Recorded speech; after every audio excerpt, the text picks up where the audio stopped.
Hey folks, did you know that if the US suddenly decided to print a ton of dollars and hand out 1 million to everyone, your morning coffee could end up costing as much as a new car? Ha! Sounds like a punchline from a comedy sketch, but it's straight up economic reality. Glad to see you on my channel, and today we're breaking down why we can't just fire up the printing press and fix all our problems. In 10 minutes, you'll get how this hits your wallet, see real-life and historical examples, and learn how the US keeps it all in check. If you've ever wondered why prices keep climbing while your paycheck stays flat, this video's for you. Let's dive in, and make sure to watch till the end for tips on shielding your money from inflation.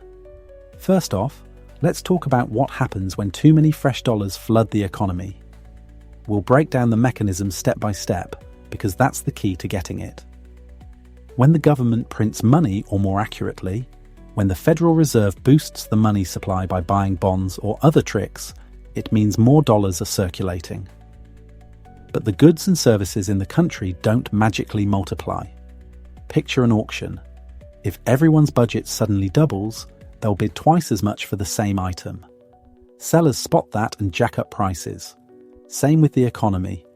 More dollars chasing the same amount of bread, cars or apartments means demand surges, supply lags, and prices creep up. That's inflation. And if it spirals out of control, your savings lose value. $1 that bought a gallon of milk yesterday might only get you half a gallon tomorrow. Take a recent real-world example from the 2020 pandemic. The government mailed out $1,400 stimulus checks to Americans, plus unemployment boosts, totaling trillions. At first, everyone was thrilled. Folks snapped up gadgets, groceries, even stocks soared. But a year later, inflation shot up to 9%, a decade's-high record. Gas jumped from $2 a gallon to $5, steak prices rose 20%, and apartment rents climbed by a third. People saving for a vacation suddenly watched their nest eggs melt away like ice in the summer heat. And here's a fresh one from 2025. In September, inflation climbed to 3% year over year, up from 2.9% in August and above the Fed's 2% target. This came after the government kept pouring money into infrastructure, green energy, and economic support, basically injecting fresh dollars. Production couldn't keep pace, so food prices rose 0.3% that month, energy by more, and the overall CPI spiked. Everyday Americans are venting on social media. A smartphone that cost $800 now goes for $900, and monthly grocery bills are up 10 to 15%. That's how printing hits home. Money gets cheaper, but life gets pricier. The takeaway is clear. Extra cash without real production growth is like overinflating a balloon. It pops and splatters everyone. It doesn't solve issues, it creates new ones by messing with supply and demand balance. Now, let's see what happens when things go way overboard, with historical examples. History's packed with cases where countries tried printing their way out of trouble, and it ended in total disaster. Take 1920s Germany. After the war, they owed massive reparations and figured, we'll just print marks and pay up. It seemed to work at first, but then inflation exploded. Bread that cost pennies suddenly needed billions. People wheeled cash around in barrows, then burned it in stoves. It was cheaper than firewood. The economy ground to a halt, unemployment skyrocketed, and it sparked social chaos, including political upheavals. Closer to home, Zimbabwe in 2008. Their leader covered debts by printing trillions of local dollars.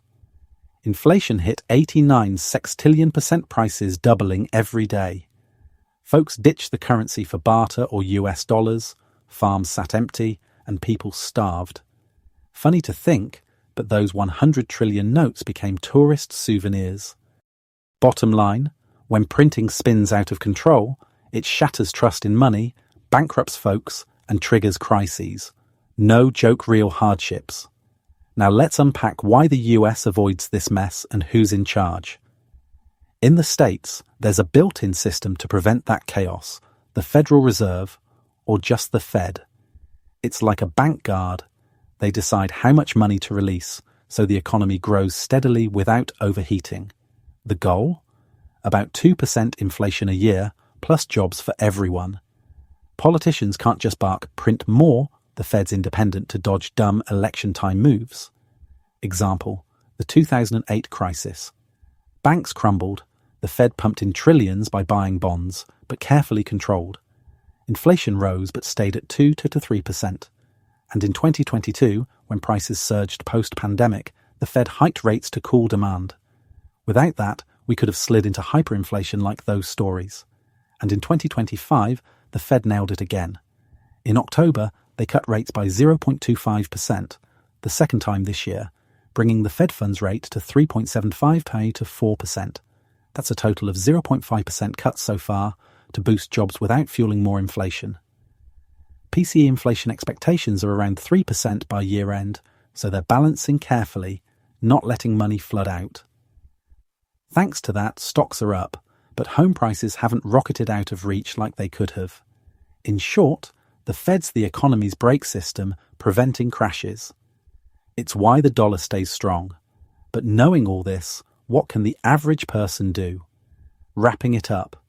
The idea of printing more money sounds awesome and easy pay off debts, give everyone a handout, everyone's happy. But in reality, it kicks off a chain reaction.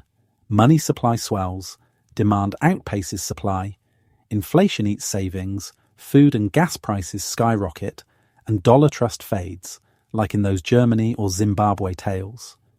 Even in the US, where the Fed keeps a tight rein, injections like 2020's or recent 2025 infrastructure spending push inflation to 3%, making your coffee cost more. Your dollar's solid precisely because it's not cranked out mindlessly. It's a stability lesson other countries could learn from. But here's the good news. You're not powerless. To fight back against this inflation, start small. First, invest in stuff that grows faster than prices. S&P 500 stocks historically return 7 to 10% yearly. Gold's a solid hedge against dollar dips, and crypto like Bitcoin can rocket up, though it's risky. Second, build an emergency fund for 3 to 6 months of expenses in a high-yield savings account. Rates are around 4 to 5% now, way better than under the mattress. Third, track spending. Apps like Mint help spot where your cash leaks and cut the fat. In 2025, with inflation jumping to 3%, this is super relevant. Don't wait for prices to devour your vacation or home plans. Start today. Open a brokerage account, read up on ETFs, and watch your money work for you instead of against you. Subscribe to the channel so you don't miss weekly finance tips. Next videos on picking stocks in a downturn. Like if you learn something new and it'll help your wallet, and drop a comment. Have you tried investing in 2025? And what worked? Share your story. We can all learn from each other. Can't wait for your thoughts and see you soon. Guard those dollars.